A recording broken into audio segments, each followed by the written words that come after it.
recimo baš tom tonu kojeg sam ja u trenutku svirala. Muzikalno. U svakom slučaju je bila prekrasna, ta njena uha bijela, dugačka, ona je podigla glavu i ta uha je otišla skupa sa glavom u zrak. Bila je beskreno zlata i pričala je. Pričala? Da. I moj pape je volio nju. Čovjek koji je čovjek iz naroda, čovjek kojemu je džukac, kučak, ali mašica, zadnji komad šunkice, on ne bi pojeo dao bi mašica. I onda ima još nešto.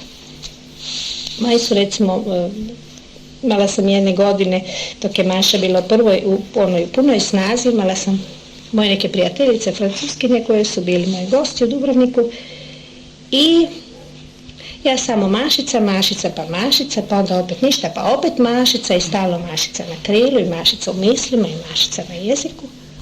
A Medo? I onda je moja Josette mi je rekla, vidiš kako si nepravedna. Medo, dođi Medo, ti si moj, jer ti si male eme. Što znači nisi voljen. Pored Maše ti nisi dovoljno voljen. I od onda se je vukla jedan tračak grižnje savjesti. I ja stvarno danas osjećam grižnju savjesti prema tom Mediću koji je beskrajno dobar, zlatan, koji je sin svoje majke, zapravo, njen nastavak. Ali ja sam osjećala, znala sam, tek danas nakon 3 godine nakon smrti njegove majke, to je interesantno, ali onaj ko promatra život pasa naročito, ili uopće život životinja, strašno puno sličnost ima sa životom ljudi. Recimo, Maša je imala na takav autoritet, ona je bila karakter veliki, snažni, makar je bila malena, ali je bila autoritet. On nije smio mrdnuti. Ona bi njega kažnavala na 100 načina i on je bio tiho. I bio je frustriran mali pas. Frustriran. Nakon Mašine smrti, on 2 godine nije znao gdje je njegovo mjesto i svačeg se je plašio.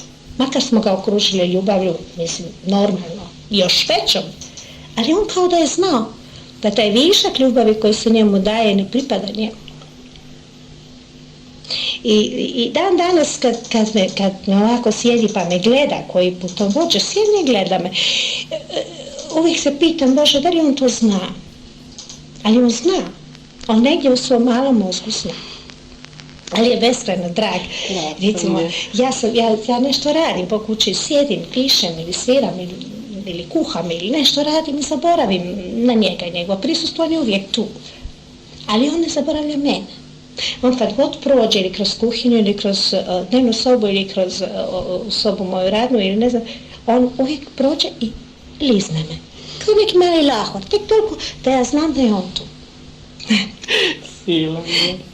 Mogle bi se, znate, ja znam da je puno ljudi pisalo i pjesme i romane o psima, knjige o psima, ali stvarno se može o njima toliko toga reći, napisati. I vjerujte mi, u ovom vremenu ovog užasa, ovih trzavica među nama, među ljudima, kad